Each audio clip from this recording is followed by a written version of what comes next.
कल हम लोग देख रहे थे स्टेट लेजिस्लेचर। 5 मिनट और थोड़ा सा टाइम इन्वेस्ट करते हैं और देखते हैं कॉन्स्टिट्यूशनल बेसिस क्या होता है स्टेट लेजिस्लेचर में। तो article article 168 to 212 part 6 deal with the state legislature. और टू टाइप्स होता है, एक यूनिकैमरल होता है जिसमें वन हाउस होता है, और बाइकैमरल होता है जिसमें दो हाउस होता है। जो हम लोगों ने कल पढ़ा था विधानसभा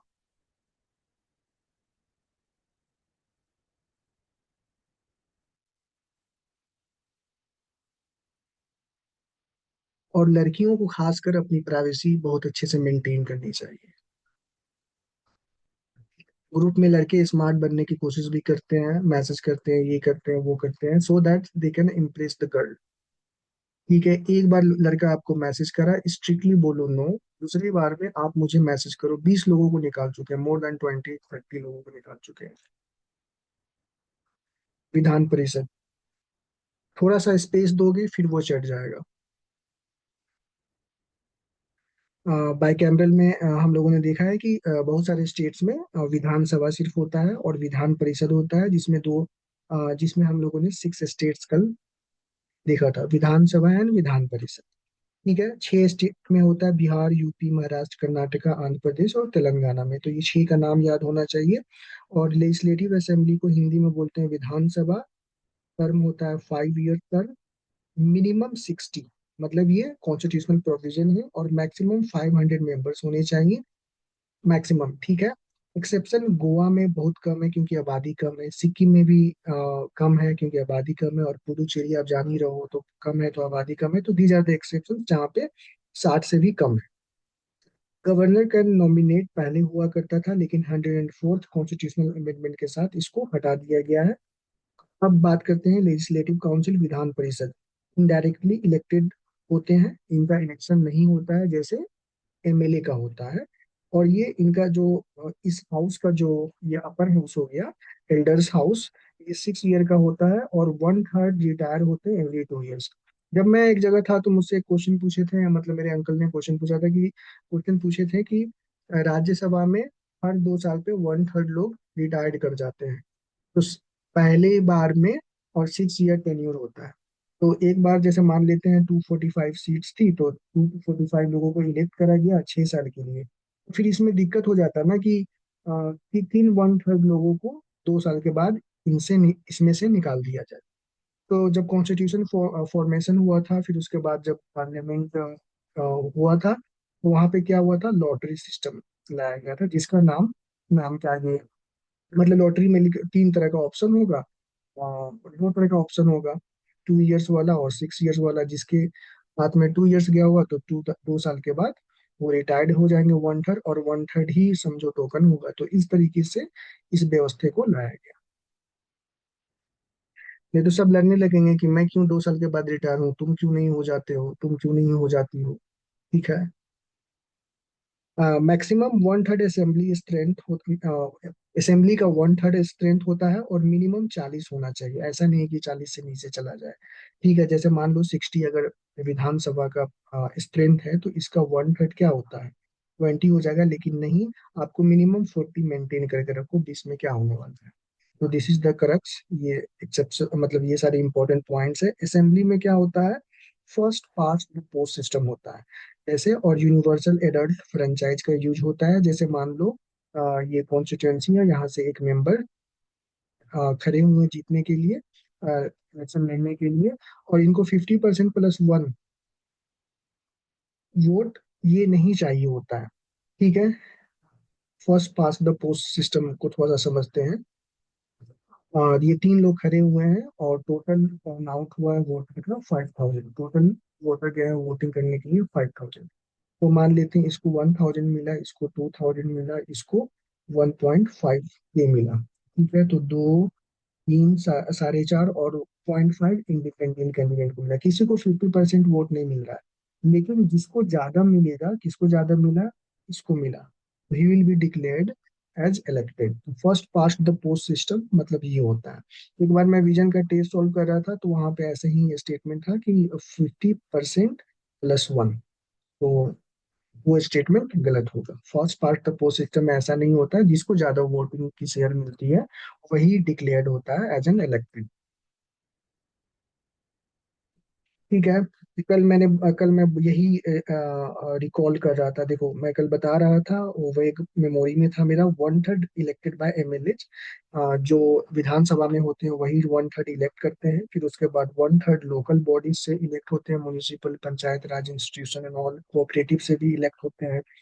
1/12 बाय ग्रेजुएट्स, 1/12 जिसको इलेक्ट करते हैं विधान परिषद में, एटलीस्ट वो ग्रेजुएट होने चाहिए। और 1/12 बाय टीचर्स, वो प्रोफेशन से टीचर होने चाहिए। और 1/6 nominated by the governor, governor के नजर में जो भी डिस्टिंग्विश्ड होगा वही होगा। तो 1/3, ठीक है, ये वाला प्लस 1/3 और प्लस 1/12 प्लस 1/6, एलसीएम क्या होगा इसका बताइए, आप लोग का सीसेट थोड़ा चेक हो।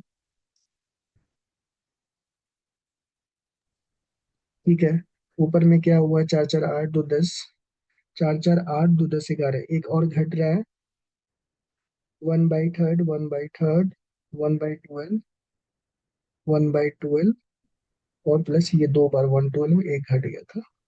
ठीक है, आप करते हैं एलसीएम 12 हो गया, 3 4 जा 12, 3 4 जा 12 +1 +1 +2, 4 4 8 और 12, 12/12 यानी 1 आ गया, 100%। वन का वैल्यू यहाँ पे क्या होता है, 100%।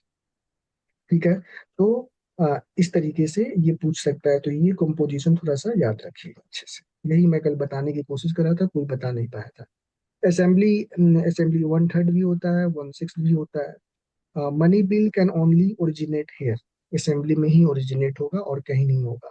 Confidence motion council has no say, confidence motion भी असेंबली में होगा, काउंसिल का कोई, विधान परिषद जो जिस स्टेट में बाइकैमरलिज्म है उस स्टेट की बात हो रही है। उसके बाद ये असेंबली के बारे में दो इंपॉर्टेंट पॉइंट था यहाँ पे, इसलिए असेंबली डिस्कस हो रहा, पावर एंड फंक्शन हो रहा है, फिर काउंसिल के बारे में नीचे, ये 2 पॉइंट नीचे चला गया। एडवाइजरी रोल कैन, वही है, can delay money bill for 4 months. मैं कल 3 महीने बोल रहा था तो मैं भी कंफ्यूज था, ये 4 मंथ्स। ठीक है, कैसे डिले करेगा यहाँ पे मेंशन करते तो ज्यादा लंबा हो जाता, so refer the book. No power over money bills, can suggest changes but assembly में रिजेक्ट और special power of assembly, no confidence motion का होता है, council of minister responsible only to assembly, सिर्फ असेंबली के प्रति उत्तरदायित्व होते हैं और विधान परिषद के लिए उत्तरदायित्व नहीं होते हैं। Approval for ordinances, governor issue करेगा but legislature must ratify, governor जैसे प्रेसिडेंट प्रोमोलगेट करते हैं ऑर्डिनेंसेस, दोनों सेशन में से, राज्यसभा या लोकसभा में से कोई एक भी सेशन अगर नहीं चल रहा है, तो अगर इम्पोर्टेंस ऑफ नेशनल इम्पोर्टेंस है या कुछ इम्पोर्टेंट चीज है, तो प्रेसिडेंट प्रोमोलगेट कर देंगे। उसके बाद जब सेशन आए, जब सेशन दोनों हाउस सेशन में होगा तो फिर वहां से पास करवाया जाएगा। उसी तरह गवर्नर तो इशू कर देंगे लेकिन must ratify by the legislature. Election of president Rajya Sabha, election of president Rajya Sabha MP MLA are not the part of electoral college, election of president का इलेक्शन और राज्यसभा के एमपी में इलेक्टोरल कॉलेज भाग नहीं लेती है, बट इम्पीच करेंगे जब प्रेसिडेंट को तो उसमें भाग लेती है। तो ये सब इंपॉर्टेंट पॉइंट्स हैं, मेंशन है सारा लक्ष्मीकांत में, इस पे थोड़ा सा ध्यान देना है। ऐसे यहाँ पे आप समझ सकते हो कि अगर इलेक्ट करना हो तो उसमें भाग नहीं लेना है, लेकिन इम्पीच करेंगे प्रेसिडेंट को तो उसमें स्टेट असेंबली का रोल आता है। ये हो गया। Creation and abolition of council, direct, parliament can create an और एबॉलिश विया simple majority not under article 368, article 368 की जरूरत नहीं होती है, सिंपल मेजोरिटी से ही क्रिएट भी कर सकते हैं और एबॉलिश भी कर सकते हैं। State assembly must pass resolution with special majority, मतलब ये बच्चों का खेल नहीं है कि कभी भी second second house of create कर दिए फिर उसको एबॉलिश कर दिए। तो स्टेट असेंबली को सीरियसनेस दिखाने के लिए उसको स्पेशल मेजोरिटी के साथ पास करना होगा वो बिल, और उसके बाद वो पार्लियामेंट को भेजना होगा, उसके बाद वो वहां से करेगी। एग्जाम्पल, आंध्र प्रदेश री एस्टेब्लिश्ड काउंसिल इन 2007, लेकिन 1985 में उसको अबॉलिश कर दिया गया था, लेकिन 2007 में फिर से उसको रिज्यूम कर ली। सेशन एंड प्रोसीजर के बारे में बात हो रहा है, 3 सेशन चाहिए, budget session, monsoon session, winter session. Quorum 10% of the total member, मैंने कल ये बताया था। Speaker presides over assembly and chairman over the council. ठीक है, लेजिस्लेटिव प्रोसेस क्या है, ordinary bill can be introduce in either house, if bicameral, अगर किसी स्टेट में बाइकैमरल लेजिस्लेचर का व्यवस्था है, तो ओरिजिनरी बिल दोनों में से, लेजिस्लेटिव असेंबली और लेजिस्लेटिव काउंसिल दोनों में उसको इंट्रोड्यूस किया जा सकता है। Deadlock, if council rejects bill, तो assembly can pass it again और बिकम्स लॉ। मतलब कोई काउंसिल का यहाँ पे इंपॉर्टेंस नहीं है, बस डिलेइंग मशीन है और कुछ नहीं। गवर्नर्स एसेंट की जरूरत होती है। Governor's assent can withhold, कोई बिल आया तो अपने पास वो रोक सकता है। रिटर्न वंस, एक ही बार रिटर्न कर सकता है, दूसरा बार करा तो फिर उसे पास करना पड़ेगा। और reserve for the president, president के लिए वो रिजर्व कर सकता है, तो गवर्नर के पास ये डिस्क्रेशन पावर है। Governor has wide discretion power in comparison to president, ये क्वेश्चन आता है। तो यस, क्वेश्चन अगर स्टेटमेंट आता है तो definitely governor has more discretionary power in comparison to president and has wider role to play. लेकिन वहां पे प्रेसिडेंट का हाथ बंधा होता है काउंसिल ऑफ मिनिस्टर के द्वारा। मनी बिल के बारे में, डिफाइंड अंडर आर्टिकल 199 और सेंटर में 110, ओनली इंट्रोड्यूस इन असेंबली, ये तो कॉमन सेंस है। अब council can suggest changes and can delay for 14 days, speaker's decision final whether a bill is money bill और नॉट। ठीक है, तो दोनों में वही। UPSC prelims focus area, bicameral 6 name याद रखिए। 104th amendment abolition of nomination वाला एंग्लो इंडियन वाला था, उसको याद रखना है। Money bill versus ordinary bill, who can it use and role of council में क्या होता है। रोल ऑफ काउंसिल कोई रोल नहीं होता है, can delay for the 14 days और it and 4 month, sorry 4 months. ठीक है। मैक्सिमम गवर्नर्स पावर, एसेंट कर सकता है ऑर्डिनेंस, नॉमिनेशन, तीनों पावर है। आगे देखते हैं। Why this matter for UPSC prelims, direct MCQs आते हैं, बाय कैमरल स्टेट के बारे में पूछ दिया जाता है, मनी बिल के बारे में पूछ दिया जाता है, काउंसिल रोल्स के बारे में, फिर comparison question, Rajya Sabha versus state legislative legislative council, recent changes जो किया गया है, ये इसको याद रखना है। 104, 103 किससे रिलेटेड है, ईडब्ल्यूएस।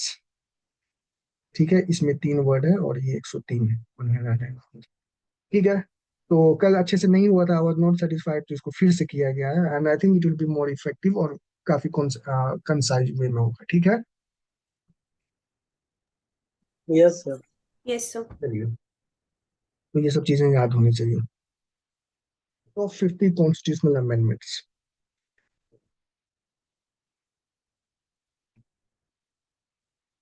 कहीं भी, कहीं भी जाओ, यहाँ पे कहीं भी जाओ, ऑफिसर भी बन जाओ, कहीं भी मीटिंग ज्वाइन करनी है, तो गूगल मीट सबसे पहले ऑप्शन देता है, do you want yourself to be appeared, लड़का हो या लड़की हो, तो क्या अपेयर करोगे। पहले ऑडियो एंड वीडियो ऑफ होता है, फिर उसके बाद लोग ज्वाइन करते हैं। देखते हैं वहां पे क्या चल रहा है, फिर उसके बाद लगता है कि सही जगह अराइव हुए हैं, तब वो अपना ऑडियो और वीडियो ऑन करते हैं। कॉमन सेंस है, कैसे करोगे क्वेश्चन ब्रेनस्टॉर्मिंग का सही। Top 50 constitutional amendments of India. ठीक है। आ, तो यहाँ पे कंपाइल है, हम लोग एक एक करके देखते हैं, जस्ट फास्ट चलेंगे। फर्स्ट अमेंडमेंट 1951, 9 शेड्यूल को ऐड किया गया था।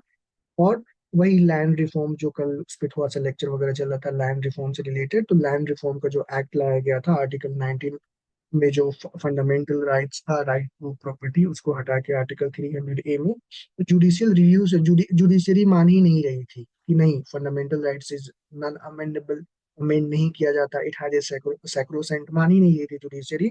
तो फर्स्ट पार्लियामेंट, पार्लियामेंट सही डायरेक्शन में थी, सुप्रीम कोर्ट नहीं समझ रही थी, जुडिशरी नहीं समझ रही थी, तो पार्लियामेंट ने फर्स्ट अमेंडमेंट लाया 1951 में और 9 शेड्यूल को ऐड करा, इसको ब्लैक होल भी कहते हैं। इसमें जो डाल दिए जुडिशरी हाथ नहीं लगा सकती, जुडिशरी मान ही नहीं रही थी बात, लास्ट में जाके मानी article 39 B and 39 clause C को इम्पोर्टेंस सुप्रीमेसी दी आर्टिकल 14 के ऊपर में, बाद में समझ में आया। वही 9 शेड्यूल लाया गया था टू प्रोटेक्ट लैंड रिफॉर्म्स, बात land reforms and justiciable distribution of resources की बात हो रही थी, तो जुडिशियल रिव्यू से बचाने के लिए फर्स्ट अमेंडमेंट लाया। upheld in IR Kelio case 2007, 2007 में IR Kelio में सुप्रीम कोर्ट ने फिर से अपहेल्ड करा। और जब केशवानंदा केस हुआ था तो उस समय बोली थी कि केशवानंदा केस 24 24 अप्रैल 1973 को जजमेंट पास हुआ था। ठीक है, तो सुप्रीम कोर्ट ने बोला था कि इस डेट के बाद जो भी चीजें नाइन शेड्यूल में डाली जाएंगी, उसको जुडिशियल रिव्यू करने से नहीं रोका जा सकता है, ठीक है। उसी इसी चीज को केशवानंदा भारती केस को upheld in IR Coelho in 2007 की ninth schedule is now subject to judicial review के अंतर्गत आता है। तो ये इंपॉर्टेंट सिग्निफिकेंस क्या है, इसको देखना है। सेवेंथ अमेंडमेंट हुआ 1956 में, और linguistic recognised state on linguistic basis, abolished A B C D state का, पहले state A B C D category में था, तो फिर उसको हटा के स्टेट्स और यूनियन टेरिटोरीज में डिवाइड किया गया। तो seventh amendment act. Led to significance क्या है, led to state reorganisation act 1970 1956। Ninth schedule में, नाइन्थ अमेंडमेंट में क्या हुआ, कब हुआ, 1960 में हुआ। Adjusted territories between India and Pakistan, जो बीरोबारी यूनियन का, जो जब पाकिस्तान दो भागों में विभाजित हुआ, इधर बांग्लादेश बन गया ईस्ट पाकिस्तान, उधर वेस्ट पाकिस्तान पाकिस्तान हो गया, तो कुछ पार्ट रह गया, सॉरी उससे पहले की बात है, आजादी के समय ही, मैं थोड़ा दूसरे डायरेक्शन में, आजादी के समय ही आजादी, हाँ सब इम्पोर्टेंट है। आजादी से पहले ही पाकिस्तान के कुछ, मतलब ईस्ट पाकिस्तान में बांग्लादेश नाउ, तो कुछ टेरिटरीज इंडिया में आ गई थी, कुछ टेरिटरीज बांग्लादेश में चली गई थी, तो उस समय एक्सचेंज हो रहा था, तो वो बेरुबारी यूनियन केस में तो एडजस्टेड या exchange territories between India and Pakistan, तो उस समय सुप्रीम कोर्ट, सॉरी प्रेसिडेंट ने सुप्रीम कोर्ट से सजेशन मांगा था। आर्टिकल 143 के अंतर्गत president can seek advice from the supreme court. उस समय भी ये एडवाइस प्रेसिडेंट ने मांगा था पेरूबारी यूनियन इसके बारे में, और बोली थी कि the exchange of territories will not lead to the not amount to amended amendment in Article 368, it can be originally done. Clarified preambles territorial jurisdiction, ठीक है, टेरिटोरियल जुरिस्डिक्शन। फिर 10th शेड्यूल 1961 में इनकॉर्पोरेटेड दादर नगर हवेली, देखते हैं। फिर उसके बाद 12th में Goa Daman and Diu UTs after liberation पुर्तगाल, ये इंपॉर्टेंट है। Later Goa become the state in 1987। फिर 13th शेड्यूल, आगे थोड़ा सा बढ़ते हैं, आप लोग खुद से देखिएगा, स्पेशल स्टेट। फिर उसके बाद इंपॉर्टेंट चीज हम हाईलाइट करते हैं, ये काफी इंपॉर्टेंट है। 25 और 26 कल भी डिस्कशन हुआ था। Curtail the right to property, article 31 में सेपरेटली मेंशन था, फॉर लैंड रिफॉर्म्स, वही जो डिबेट चल रहा है, ठीक है। और इसको अपहेल्ड इन केशवानंदा भारती केस में सुप्रीम कोर्ट मान गई थी सारी चीजें।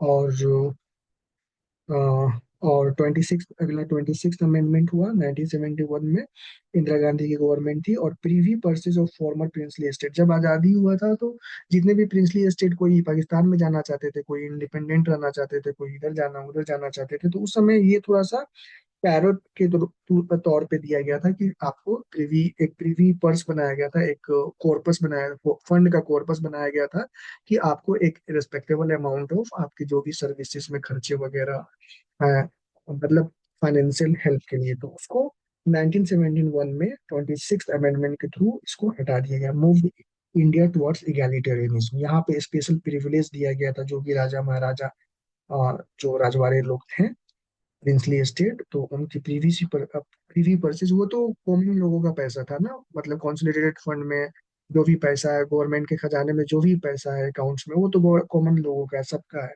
तो यहाँ पे उस पैसे को कुछ सेक्शन के लोगों के लिए क्यों प्रिविलेज दिया जाए, ठीक है। तो इगैलिटेरियनिज्म के रूप में ये भी स्टेटमेंट आ सकता है।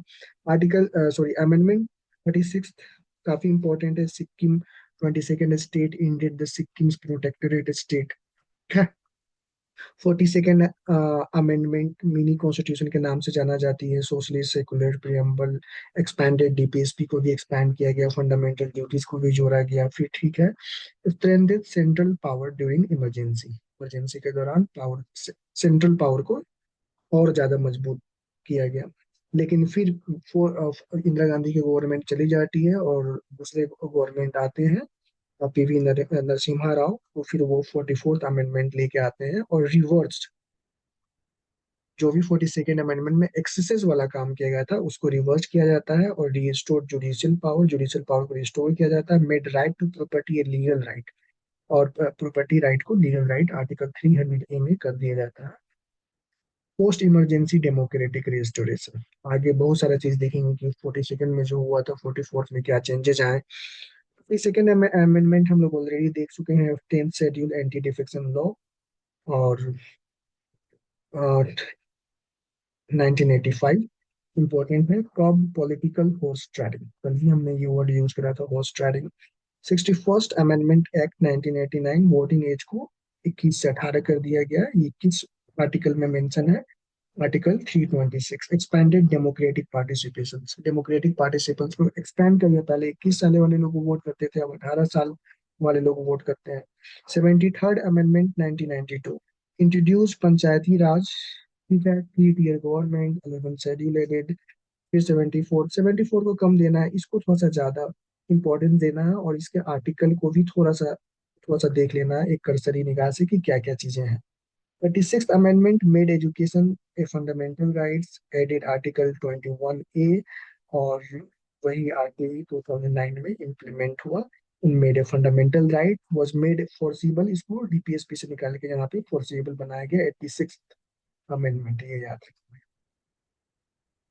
ये सब याद होना चाहिए। 91st अमेंडमेंट जो हमने कल हम खुद कंफ्यूज थे और आप लोग भी कंफ्यूज थे। 50% of the state assembly strength prevent jumbo ministry, मतलब जम्बो को वर्ड यूज किया होता है एलिफेंट के संदर्भ में, कंटेक्स्ट में यूज होता है जम्बो, मतलब बहुत फैटी हो, और पूरा लोग आ गए हैं मिनिस्ट्रीज में, काम हो, प्रोग्रेस कुछ हो नहीं रहा। 92nd अमेंडमेंट देख लेना है, बोडो डोगरी मैथिली संथाली 8th शेड्यूल में इसको डाला गया 23 में। वो एक लैंग्वेज से रिलेटेड 3 अमेंडमेंट हुए हैं, तो मैं जब प्रिपरेशन कर रहा था तो ऐसे याद कर रहा था, 21, 71 दोनों को जोड़ देते हैं तो 92, यानी 22nd amendment 70, 21st amendment, 71st amendment and 92nd amendment, ये तीनों लैंग्वेज को 8th शेड्यूल में जोड़ा गया। अब क्या जोड़ा गया है, एक तो यहाँ पे मिल गया 92nd वाला, फिर यहाँ पे कोकनी और जो मैथिली और नेपाली, फिर यहाँ पे एक दो और हैं, तो बोडो संथाली तो इसी में है, बोडो संथाली मैथिली डोगरी। और यहाँ पे बताइए, याद होना चाहिए, आप लोगों का एग्जाम है 25 तारीख को। जी सर। हाँ बोलिए। एक तो सर नेपाली, मैथिली, हाँ कोंकणी। सर कोंकणी, मैथिली, मणिपुरी और बोडो। हाँ, ये बोडो तो तो मैं इसी। कोंकणी। हाँ, कोंकणी 71 याद आ रहा है, कोंकणी, नेपाली और मणिपुरी। मणिपुरी। हाँ, ये तीन सही आप लोग बोले। और इसमें 21st में क्या है? इसमें सिंधी है और हिंदी भी है। सिंधी भी सिंधी। है। हाँ। सिर्फ सिंधी है। हिंदी है ना? इसको सिंधी है और क्या है? एक ही है सर। सर नीचे है बोडो, डोगरी, मैथिली और सिंधी, सैंथली। ये यहाँ पे तो लिखा हुआ है, ठीक है, बोडो डोंगरी मैथिली सैंथली, हमने इसको ऐसे याद रखना था, BOSDOM, बोडो, बोडो, संथाली, डोगरी और एम से मैथिली। और इसको मैंने याद रखा था नमक से सर। नमक, ठीक है, उससे भी ठीक है, आगे चलते हैं। 93rd amendment enabled 27% OBC reservation in private unaided educational institution, जो 2005 में आया था, और ये मंडल कमीशन के रिफॉर्म को एक्सपैंड करा। तो 93rd अमेंडमेंट ये काफी इंपॉर्टेंट है। फिर 97th अमेंडमेंट, ये काफी इंपॉर्टेंट है क्योंकि ये कोऑपरेटिव को कॉन्स्टिट्यूशनल राइट दे दिया, कॉन्स्टिट्यूशनल स्टेटस दे दिया गया, प्रमोटेड कोऑपरेटिव फेडरलिज्म, और इसको कॉन्स्टिट्यूशनल स्टेटस दे दिया गया अंडर आर्टिकल पार्ट 9B, ठीक है। तो ये काफी इंपॉर्टेंट होता है। और आर्टिकल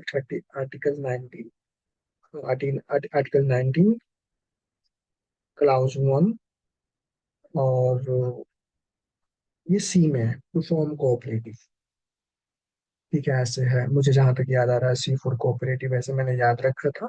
तो इसको थोड़ा सा देखना, इसको कॉन्स्टिट्यूशनल स्टेटस, और वही 1901 का A B C D E F G तक में, जिसमें से एक प्रॉपर्टी वाला था तो उसको हटा दिया गया है। और ये सी लगता है कि कोऑपरेटिव का, मुझे जहां तक याद, ऐसे मैंने याद करा था। 43B में भी है। हाँ, वो 43B में था, डायरेक्टिव प्रिंसिपल में है, तो इसको यहाँ से हटा के इसको फोर्सिएबल बना दिया गया, फंडामेंटल राइट्स का पार्ट कर दिया गया। 99th अमेंडमेंट काफी इंपॉर्टेंट है, नेशनल जुडिशियल अपॉइंटमेंट कमीशन एनजैक। ठीक है, इसको स्ट्रक डाउन कर दी सुप्रीम कोर्ट 2015 में, सेइंग ये जुडिशियल इंडिपेंडेंस को हैम्पर कर रहा है। 100th amendment, India Bangladesh land boundary, Berubari में भी हम लोग देखे थे वो इंडिपेंडेंस के समय। फिर 101st amendment introduce good and services tax, created one nation one tax regime. 102nd की सीट पे वही NBC, national commission for backward constitutional status दे दिया गया, स्ट्रेंथन ओबीसी वेलफेयर मैकेनिज्म।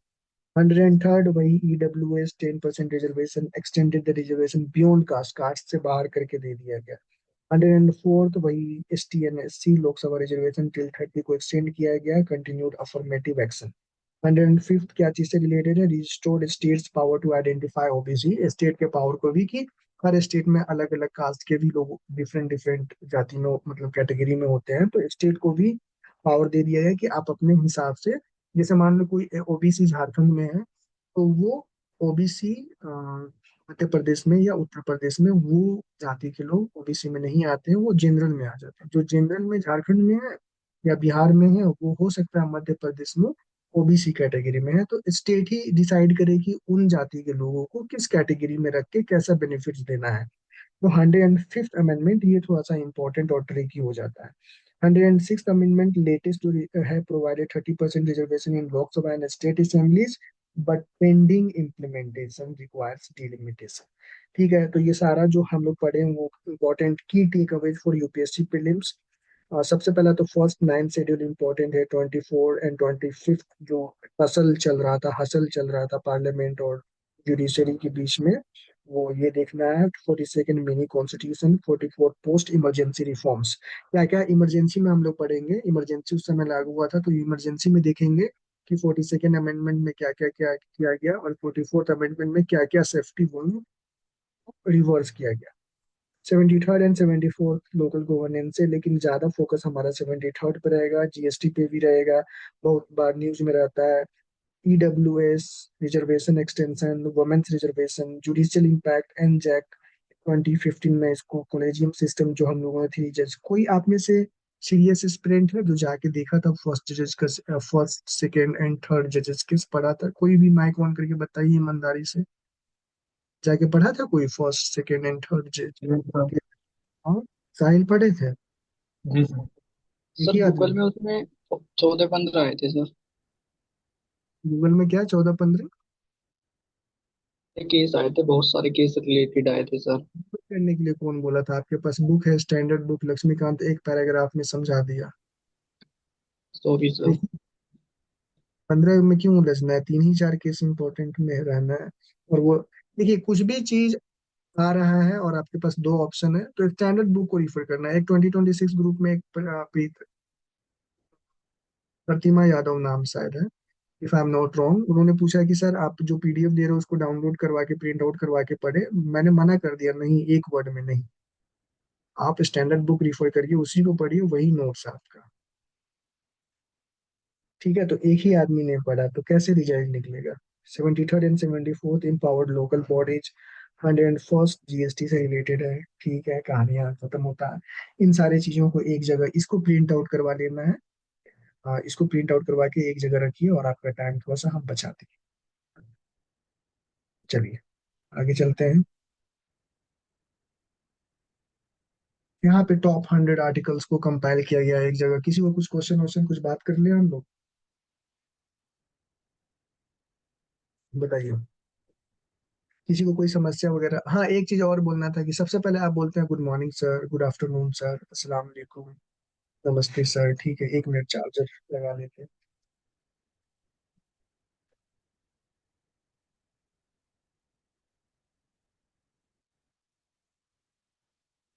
फिर उसके बाद फिर उसके बाद हम बोलते हैं ठीक है, गुड इवनिंग, गुड मॉर्निंग। तो आप ऐसा क्यों नहीं करते हैं कि एक ही बार आप गुड इवनिंग भी कर दीजिए और प्रॉब्लम भी बोल दीजिए, एक ही बार में सारा हो जाएगा, है ना? क्या समझे? सर समझे नहीं हम। जैसे कोई हमें मैसेज करता है ना, एक मिनट में का, कोई मुझे मैसेज करता है ना कि कुछ प्रॉब्लम होता है, ठीक है, कुछ पूछना है प्रॉब्लम या कुछ सवाल पूछना है, तो वो 3 बार में सवाल पूछ पाते हैं। तो आप ऐसा करिए कि आप एक ही मैसेज में हमें सारा चीज बता दीजिए, गुड मॉर्निंग सर, प्रॉब्लम ये है, क्या किया जाए। समझी? समझे आप लोग हम क्या कहना चाह रहे हैं? आजकल बहुत हो जी रहा है सर। ये। देखिए बात, गुड मॉर्निंग सर ठीक है, गुड आफ्टरनून सर, प्रॉब्लम ये है, तो जब मैसेज हम गए तो एक ही दो ही मैसेज में काम खत्म हो जाए। फिर आप वेट कर रहे हो, फिर हम वेट कर रहे हैं, फिर उसी में टाइम वेस्ट हो रहा है। फिर सर मैसेज देखेंगे, फिर उसके बाद वो मैसेज करेंगे, 2 ही बार में मतलब शॉर्टकट में हो गया ना वही बात। चलिए, सी सेट पढ़ रहे हैं आप लोग? Yes sir. Yes sir. ठीक है। और 31 लोग हैं। ठीक है, अल्ताफ सर हैं, अल्ताफ सर हमें डेली मैसेज करते हैं, काफी खुशी होता है हमें। एमडी आरिफ, माइक ऑफ करिए। सर जो सीसैट हम प्रीवियस ईयर का क्वेश्चन लगाते हैं सर। बोलिए। सर प्रीवियस ईयर का सर ठीक रहेगा हाँ ठीक क्वेश्चन? रहेगा। हाँ ठीक रहेगा, एक वीडियो 5 मिनट का 10 मिनट का हम रिकॉर्ड करके डाल देते हैं आज, last 30 days strategy.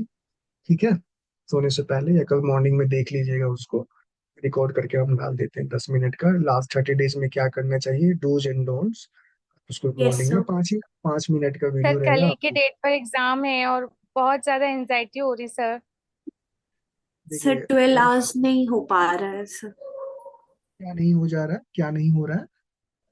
Sir sir आपने बोला इतना था ना सारा कि रिवीजन लेट कैसे लेट होगा? सोया करे, फिर सुबह उठ उठा करे। सर सुबह उठ पाते हैं लेकिन लेट, फिर रात को लेट तक नहीं पढ़ पाते हैं सर। वो 12 नहीं, आवर्स 13 आवर्स नहीं हो रहा है सर। हाँ लेट तक नहीं पढ़ना है, और ऐसे नहीं मैं बोला हूँ, मैं बोला हूँ कि कम से कम 12 बजे तक अभी खींचिए आप लोग। और दिन भर थके रहेंगी तो बस, साढ़े 12 बजे तक तो नींद आ ही जाएगा, 7 बजे आराम से उठ जाए।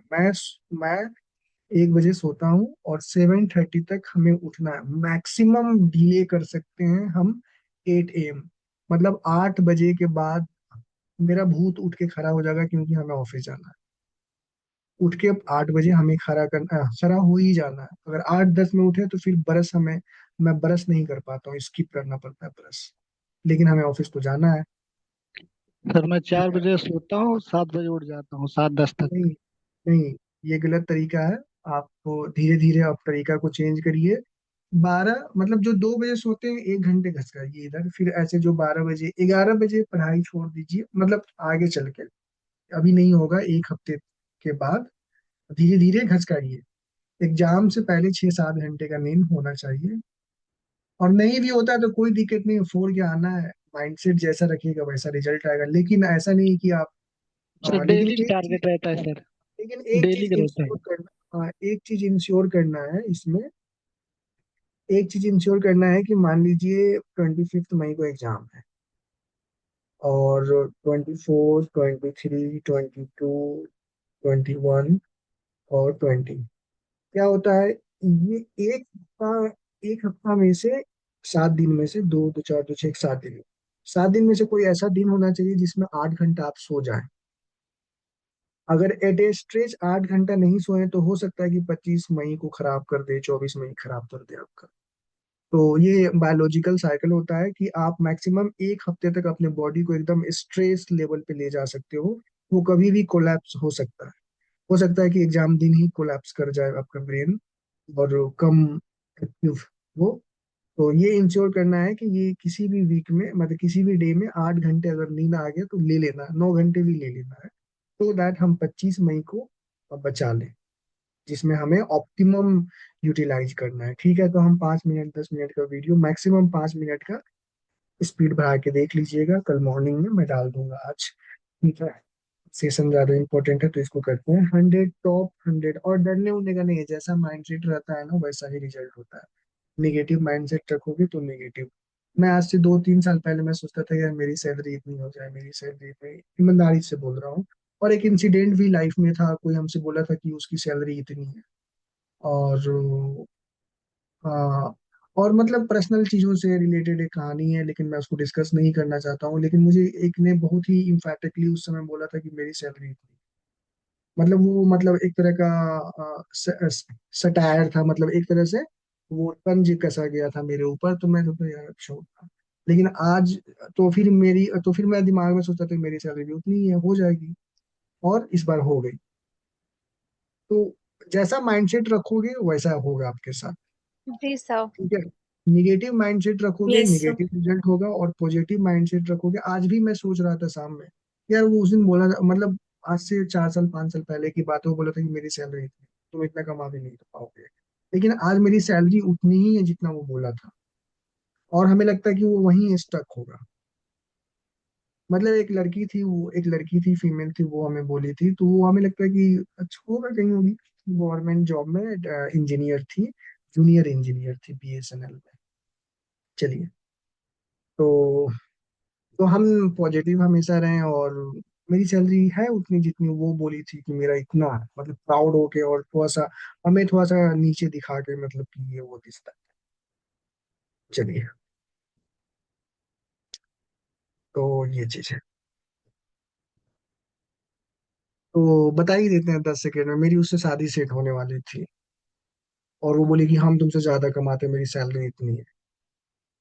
तो वहां पे नहीं हुआ, मैंने ही मना कर दिया कि इस लड़की की एटीट्यूड ही सही नहीं। लेकिन मैं आज फिर ये सोच रहा था कि मेरी अभी सैलरी रिवाइज हुई है, तो मैं ये सोच रहा था कि वो लड़की हमें बोली थी कि मेरी सैलरी इतनी, आज मेरी सैलरी उतनी है। तो उस समय थोड़ा सा अजीब लग रहा था कि यार वो उतना कमाती है वो। तो मैं इस बार देख रहा, मेरा जब इंक्रीमेंट हुआ, तो मैं सोचा कि मेरा इतना परसेंट इंक्रीमेंट होगा, लेकिन मेरा अच्छा इंक्रीमेंट हुआ, और मेरी सैलरी उतनी पहुंच गई जितना वो मुझे कम से कसी थी। तो पॉजिटिव हम रहें, पॉजिटिव माइंडसेट करें, अपने प्रिंसिपल से कॉम्प्रोमाइज नहीं करें। और मेरी सैलरी है उतनी, मैं खुश हूँ। तो आप सोचोगे कि एग्जाम में अच्छा परफॉर्म करोगे, 25 मई को पॉजिटिव सोचोगे, तो पॉजिटिव रिजल्ट आएगा। चलिए। Top 100 constitutional articles. मतलब एक सैलरी मैटर नहीं करती है, लेकिन उसके लिए मैटर था। ठीक है।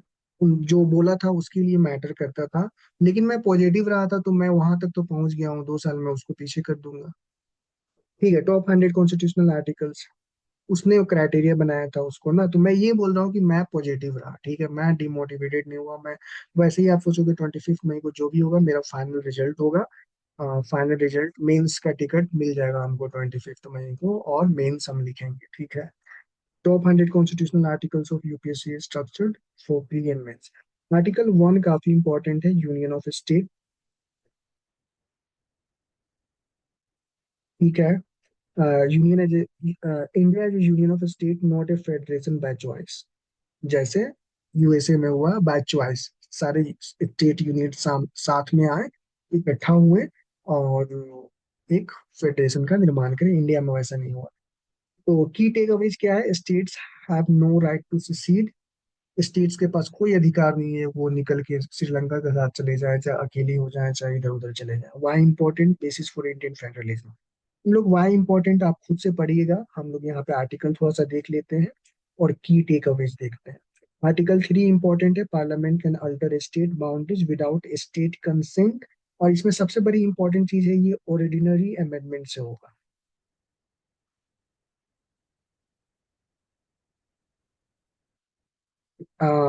अमेंडमेंट अंडर आर्टिकल 368, उसको अमेंड जाके नहीं करेंगे।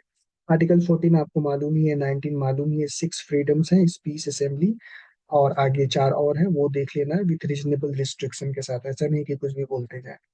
ठीक है। Restriction must be proportionate. Case Puttaswamy case, जो राइट टू प्राइवेसी। वो हमेशा पॉजिटिव रहोगे, रिजल्ट अच्छा होगा। तो 2001 से, 2017 में आया था। ठीक है। आर्टिकल 21 काफी इंपॉर्टेंट है, ये right to life and personal liberty and expanded to privacy, health, ये सब चीजें की वर्ड हैं। और include right to die with dignity, passive euthanasia. Active euthanasia को ये सपोर्ट नहीं करता हमारा कॉन्स्टिट्यूशन। ठीक है। डायनेमिक इंटरप्रिटेशन है, वाइड इंटरप्रिटेशन है। ठीक है। Article 21A, right to education 6 to 14 years. 86th amendment, ये कहा था, डीपीएसपी में था। इसको 86 अमेंडमेंट के थ्रू इसको फंडामेंटल राइट्स का दर्जा दे दिया गया, social justice and DPSP linkages. ठीक है, आर्टिकल 32 हमें मालूम ही है, most important article, heart and soul of the constitution, quoted by Ambedkar. Article 44 uniform civil code, just एक बार हम पढ़ दे रहे हैं सो दैट आपको थोड़ा सा इजी हो जाए दोबारा पढ़ने में।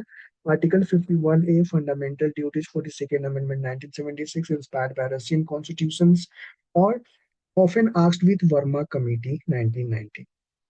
ठीक है, फंडामेंटल ड्यूटीज, लेकिन ये कौन किया था?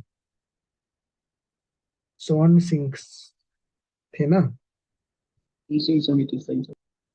है ना, सोन सिंह कमेटी थी, लेकिन ये वर्मा कमेटी शायद रिप्लेस करके, थोड़ा सा देख लेना, ये थोड़ा सा मैं भी रिवीजन में नहीं है चीजें, तो मैं भी थोड़ा सा स्टक कर जाता हूँ फैक्चुअल चीजों में।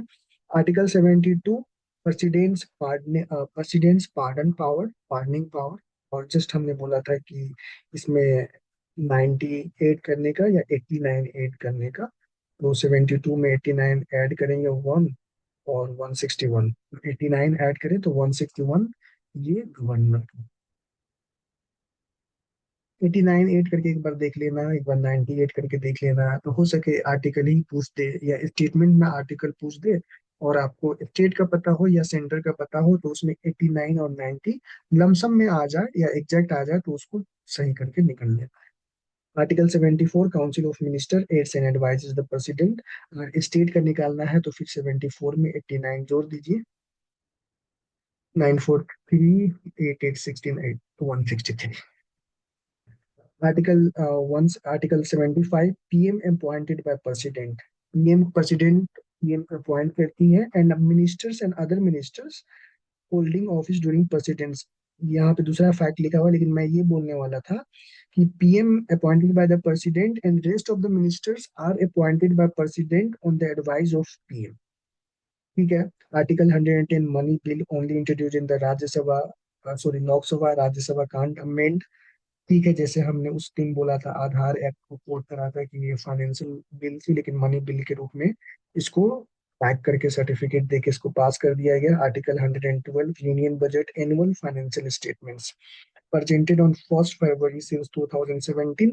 Article 123 ordinance power of president 6 months validity रहता है, 6 महीने तक वैलिडिटी है, and within the 6 months it has to be pass by the both the house of the house और the house of the parliament. Temporary law making during recess, कहीं पे थोड़ा बहुत हॉलीडे, रिसेस मतलब 2 session के बीच की छुट्टियां। ठीक है, मिसयूज होता है, potential for misuse. Article 124 supreme court establishment जब हुआ था, अभी प्रेजेंटली 1 चीफ जस्टिस एंड 30 जजेस हैं एज ऑफ नाउ। ठीक है, जजेस appointed by the collegium system, first जजेस केस, सेकंड जजेस, थर्ड जजेस केसेस हमने देखा है, काफी इंपॉर्टेंट है, उसको 2 बार पढ़ लोगे तो क्लैरिटी आ जाएगी। 129 वही है, कंसल्टेशन पे डिबेट है, पहला बार बोला कि कंसल्टेशन मतलब कंसल्टेशन होता है, दूसरे केस में बोला कि कंसल्टेशन मतलब कंसल्टेशन नहीं होता है, कंसल्टेशन मतलब होता है कि यू हैव टू फॉलो। ठीक है, तीसरे में और अफर्म हो गया कि ठीक है आपको कंसल्टेशन पे डाउट है तो ठीक है हम 2 लोगों को और ले आते हैं, और वो हायर मतलब सीनियर मोस्ट जजेस होंगे, हम चीफ जस्टिस हैं, बोले कि 2 लोगों को और ले आते हैं, तो आप मानोगे ना, तो थर्ड जज के वो हुआ, और भी ये फॉर्म हो गया है कि 2 लोगों को और लेके आते हैं, अब 3 लोग बोलेंगे तो आपको मानना पड़ेगा, के लिए मैं आपको प्रॉब्लम हो रहा है तो 2 लोगों को और लेके आते हैं, तो ऐसे ही कॉलेजियम सिस्टम डेवलप हो गया। Article 129 supreme court as a court of report, contempt of power का भी है, ensure judicial authority. Article 131 original jurisdiction of supreme court की बात होती है, ये सब पढ़ते रहना। आर्टिकल 141 काफी इंपॉर्टेंट है, SC judgement is binding on all courts. हाँ, 142 नहीं है ना इसमें, तो आगे आ जाएगा, काफी है, वो पूछ दिया है कंप्लीट जस्टिस, और ये प्रेसिडेंट से एडवाइजरी जुरिस्डिक्शन। ठीक है, the reference not binding but influential. ठीक है, इसमें मैं देख रहा था कि पहली बार अगर प्रेसिडेंट सुप्रीम कोर्ट को बोले कि आप मुझे एडवाइस दो, तो at first time he can avoid giving the advice, मतलब he cannot, he's not it is not obligatory on the part of the Supreme Court to tender advice, लेकिन second instance में फिर प्रेसिडेंट भेजता है कि no, it is a matter of importance, you have to throw the judicial interpretation on this issue, then supreme court is binding, binding हो जाता है, उसको देना है। लेकिन जो वो देगा वो प्रेसिडेंट एक्सेप्ट करे कि नहीं करे, that is not binding on the president. तो ये आप तीन केस जो होता है ये काफी इंपॉर्टेंट है। Article 148 controller and auditor general से रिलेटेड है। Audits governance finances independent office and financial accountability को इंश्योर करती है। Article 155 governor appointed by the president. 161 pardons power. वही 161 को हम लोग यहाँ पे ऐड करके निकाले थे ना, 161 70 तो प्रेसिडेंट का है, 89 जोड़े तो 161 गवर्नर का है। 163 गवर्नर्स एक्ट आगे देख लेना। और ये काफी, यानी ये अमेंडमेंट के थ्रू आया। एनसीटी ऑफ दिल्ली जो यूपीएससी ऑलरेडी पूछ चुकी है। Governor's assent to bills, disqualification of MLA and MP, ये भी काफी इंपॉर्टेंट है। और 169 abolition and creation of state legislative council, जो हम लोग पढ़ रहे थे। 243 पंचायती राज इंस्टीट्यूशन, ठीक है। Article 244 fifth and six schedule tribal area autonomous district council north east में ट्राइबल राइट्स प्रोटेक्शन के लिए। ठीक है, 5 मिनट और चलाते हैं, फिर उसके बाद देखते हैं ना। 50 तक तो देख लेते हैं, उसके बाद आप लोग खुद से देख लेना। आर्टिकल 256 मैं देख के बताता हूँ, और बाकी जो छूट जाएगा आप लोग खुद से देख लेना। ये भी काफी इंपॉर्टेंट है, 7 शेड्यूल से रिलेटेड है। Union state and concurrent list काफी इंपॉर्टेंट है, देख लेना सबको एक बार, कुछ भी याद आ जाए कीवर्ड एग्जाम में। नो टैक्स विदाउट लॉ, ठीक है। Article 265 basis for the taxation reform, GST है। आर्टिकल 300 है right to property, finance commission तो याद ही होना चाहिए। Article 311 civil servant dismissal safeguard, इसीलिए सिविल सर्विसेज को लोग प्रीफर करते हैं कि उनको प्रेसिडेंट ही रिमूव कर सकती है, ठीक है। ऐसे सस्पेंड वगैरह हो सकते हैं, लेकिन उसको प्रेसिडेंट ही हटा सकता है। Article 312 related to all India service IPS, IPS and IFS created by the Rajya Sabha 2/3 majority, मतलब राज्यसभा भी क्रिएट कर सकती है। और आर्टिकल 249 उसमें डिस्कस भी किए थे कि ऑल इंडिया सर्विसेज ये पावर दे सकती है सुप्रीम, ये पार्लियामेंट को। आर्टिकल 324 इलेक्शन कमीशन से रिलेटेड है। और 52, 56, 60 ये तीनों देख ही लेना है, ठीक है, इमरजेंसी से रिलेटेड है। Article 368 amendment power of parliament, that is basic structure doctrine limits it, मतलब amending power is not unlimited, subject to basic structure of the constitution pronounced in the Kesavananda Bharti case 1973। और 25 24 अप्रैल भी याद है तो काफी अच्छी। और इसके बाद जो भी अमेंडमेंट और 9th शेड्यूल में जो भी चीजें लाए, सब्जेक्ट टू जुडिशियल रिव्यू। कौन से केस में था? आयर कोडियो केस में इसको एम्फसाइज किया गया था। Article 370 Special Status of Jammu Kashmir abrogated in 2019, now fully integrated into Indian Union, historical, current and relevance. Article 371 Special Provision for Maharashtra, Gujarat and North. At least ये याद नहीं है, लेकिन इतना तो पता होना चाहिए कि आर्टिकल 71, अगर आर्टिकल 70 जम्मू कश्मीर के स्पेशल स्टेटस को बात कर रहा है, तो अगर आर्टिकल 71 पूछ दिया याद नहीं है, तो यहाँ पे थोड़ा सा लॉजिक लगा के मतलब एज ए वेरी मतलब इंटेलिजेंट ह्यूमन बींग की 370 के नजदीक 371 है, 371 is close to 370, so something special rights का कुछ होगा स्टेट का। क्योंकि हमारा जो कॉन्स्टिट्यूशन है वो ऑर्डरली फैशन और स्ट्रक्चर्ड मैनर में ऑर्गेनाइज किया गया, तो ऐसे भी दिमाग लगाना है। ऑल आर्टिकल्स याद करना जरूरी है, सब याद आपको आधा तो याद होगा, ठीक है। याद नहीं है यानी क्वालिटी आपने अच्छे से नहीं पढ़ा है, एक दो बार पढ़ लेने का, ठीक है, ज्यादा नहीं लगाने का। अब ये इंटर स्टेट वाटर डिस्प्यूट का चैप्टर है, इंटर स्टेट वाटर, तो उसमें आर्टिकल 262 262 तो मेंशन पढ़ा ही होगा। इंटर स्टेट काउंसिल आर्टिकल 263 पढ़ा ही होगा। फाइनेंस कमीशन आपने पढ़ा हुआ तो 280 पढ़ा ही होगा। सब चीज पढ़ा हुआ है। कंसोलिडेटेड फंड ऑफ इंडिया एक जगह नहीं है, एक जगह करके दे दिए हैं, आप लोग से नहीं होता, हम समझ रहे थे, ठीक है।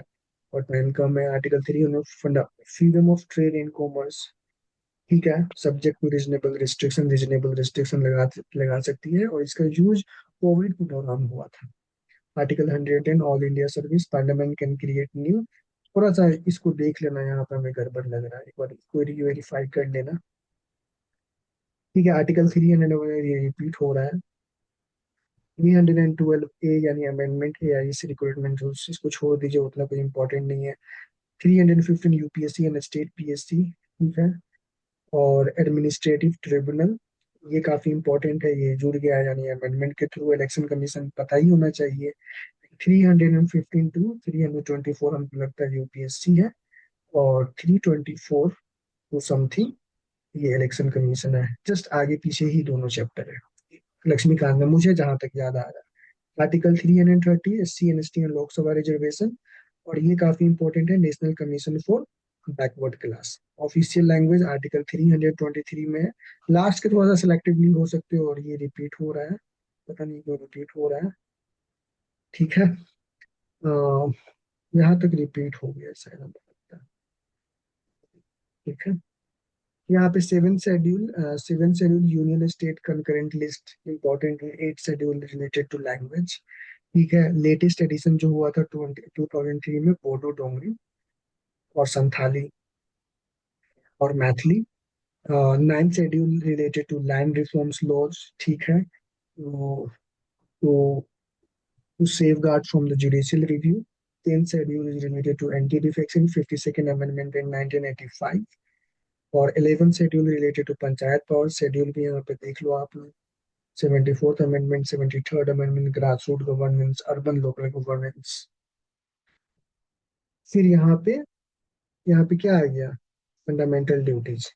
ये फंडामेंटल ड्यूटीज ना ऊपर नीचे हो गया, तो मैं बस ऐसे, टाइम नहीं था मेरे पास इसको अच्छे से ऑर्गेनाइज करने का। ये ना आप ऐसे करना, इसको थोड़ा सा खुद से कर लेना। 51A का ए बी सी ऐसे करके दिया हुआ है, या हम लोग नेक्स्ट नेक्स्ट चैप्टर में देख लेंगे, अगर नहीं करोगे तो छोड़ देना, वहां पे है मेंशन ABCDEFG, इसको ऐसे करके ऑर्गेनाइज करके देख लेना है। या यूट्यूब पे 5 मिनट का वीडियो देख लेना, निमोनिक्स, एक बार 5 मिनट देख के इंटरटेनमेंट के रूप में 5 मिनट देख लेना है कि how to remember fundamental duties. ठीक है, तो वो 5-10 मिनट का किसी का वीडियो आ जाएगा निमोनिक टाइप का, वो इंटरटेनमेंट के रूप में जब डिनर कर रहे हो, ब्रेकफास्ट कर रहे हो, लंच कर रहे हो, तो उस समय ये सब चीजें देख लेना है। ठीक है, और ये इंपॉर्टेंट है, ये तो एक अलग चैप्टर ही है लक्ष्मीकांत में, लिंग्विस्टिक माइनॉरिटी एजुकेशन का, लिंग्विस्टिक माइनॉरिटी ऑफिसर का भी वहाँ पे जिक्र है। और आर्टिकल 351 में हिंदी को प्रमोट करना है, ये भी डायरेक्टिव दिया गया हुआ है सेंटर को। और centre's duty to states, article 355 में, it is duty of the centre to protect against the external aggression या इंटरनल डिस्टर्बेंस। ये क्या है, फेडरल रिस्पॉन्सिबिलिटी है। फिर उसके बाद आर्टिकल 356 लगा दिया जाएगा, नहीं अगर संभल पाएगा तो। Article 365 related to state executive compliance, compliance को फॉलो करना है, अगर फेलवर करोगे, नहीं फॉलो करोगे, यानी कॉन्स्टिट्यूशनल मैशनरी ब्रेक डाउन हो जाता है, and presidents rule will trigger या केम इनटू बीइंग। ठीक है, आर्टिकल 3 से यहाँ पे देख लेते हैं। फिर ये उतना नहीं है, मतलब डिफरेंट डिफरेंट स्टेट का है, लेकिन बस थोड़ा सा आइडिया होना चाहिए कि आर्टिकल 370 JNK से रिलेटेड है, यानी 371 में ABCDEFG जो भी यहाँ पे मेंशन है, ये वाला पार्ट, तो वो किसी दूसरे स्टेट से एग्जैक्टली याद नहीं करना है कि, लेकिन आंध्र प्रदेश, अरुणाचल प्रदेश, महाराष्ट्र, ये सब को थोड़ा थोड़ा सा स्पेशल पावर है। Hyderabad Karnataka region J, 371J। तो ये क्वेश्चन 1-2 बार आया है यूपीएससी में, बहुत पहले आया है, अभी रिसेंट में नहीं आया। ठीक है, तो आर्टिकल 394 ये थोड़ा सा इंपॉर्टेंट है, authoritative text, English original text validity. अगर कुछ प्रॉब्लम होता है कॉन्स्टिट्यूशन को समझने में, तो इंग्लिश टेक्स्ट को ही रिफर किया जाएगा। ठीक है, लीगल ऑथेंटिसिटी के लिए, क्योंकि सारे लोग कॉन्स्टिट्यूंट असेंबली जब बन रहा था, ड्राफ्ट रहा था, तो सब मतलब इंग्लिश में ही पहले बना, उसके बाद हिंदी में ट्रांसलेट हुआ। तो जो मदर लैंग्वेज है वो अंग्रेजी में कॉन्स्टिट्यूशन ओरिजिनली हुआ, फिर बाद में हिंदी में रूपांतरण हुआ। ठीक है, तो उस समय देश में लोग हिंदी, मतलब गाँव में इंग्लिश इतना मजबूत था, लेकिन आज की हिंदी मीडियम के स्टूडेंट को देखो, 4 लाइन इंग्लिश नहीं समझते हैं। ठीक है, तो आप बता दें नॉलेज के लिए कि कॉन्स्टिट्यूशन राजेंद्र प्रसाद के, तो मैंने कहानी ऐसा सुना है कि उनके बुकलेट पे, मतलब उनके कॉपी पे एग्जामिनर लिख दिया था कि examinee is better than examiner, जो चेक कर रहा है उससे बेहतर लिखने वाला है, उस जमाने में। तो पढ़ाई लिखाई थी उस समय, मोबाइल वोबाइल कम था। Article 395 repeal of previous act, ठीक है। और ये 51A के जो मैंने बोला कि 51A, फिर A B C ऐसे पेरेंटल ड्यूटी, तो इसको कहीं भी कोट किया जा सकता है। Educate children 6 to 14, 2002 RTI act को गाड़ी, RTI एक्ट बना दिया गया 2003 में, आर्टिकल 21A के तहत। और ये क्या है, panchayat exemption, schedule areas exception, जैसे पेशा एक्ट आया तो हर जगह पंचायत राज इंस्टीट्यूशन को नहीं लाया जा सकता है, specially in tribal areas which has its roots in very nature, nature में ही इनका रूट्स है, तो वहां पे ये सब कमिश्नर और मुखिया और सरपंच, ये वाला सिस्टम तो वहां पे लागू नहीं होगा, तो इसलिए वहां पे PESA panchayat extension to schedule areas, PESA panchayat extension to schedule area, schedule area में पंचायत को ले जाना है।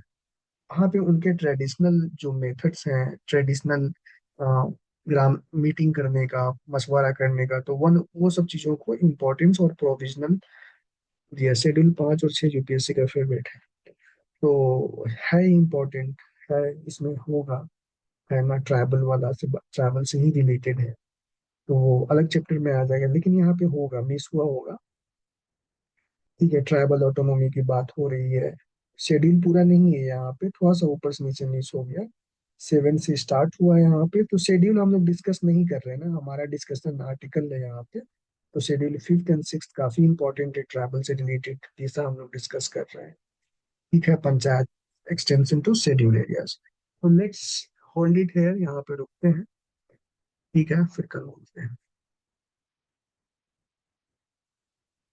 ठीक है। और 1-2 दिन में पॉलिटी खत्म हो जाएगा, फिर हम लोग मॉडर्न वगैरह पे मूव करेंगे। Yes sir. किसी को कुछ पूछना है, कुछ बोलना है, बोलिए। किसी को कुछ, 5-10 मिनट का वीडियो मैं अपलोड कर दूंगा, आप लोग देख लेना मॉर्निंग में, और आप लोग मेहनत करिए, और माइंडसेट हमेशा पॉजिटिव रखना है, एकदम पॉजिटिव माइंडसेट रखोगे तो मतलब वो हो जाता है, the world will conspire, Shahrukh Khan का डायलॉग है कि अगर आप किसी चीज को शिद्दत से चाहोगे तो world will conspire to make that reality, ठीक है। No sir, thank you so much, ठीक है everyone, good night, take care, see you tomorrow at 9:30।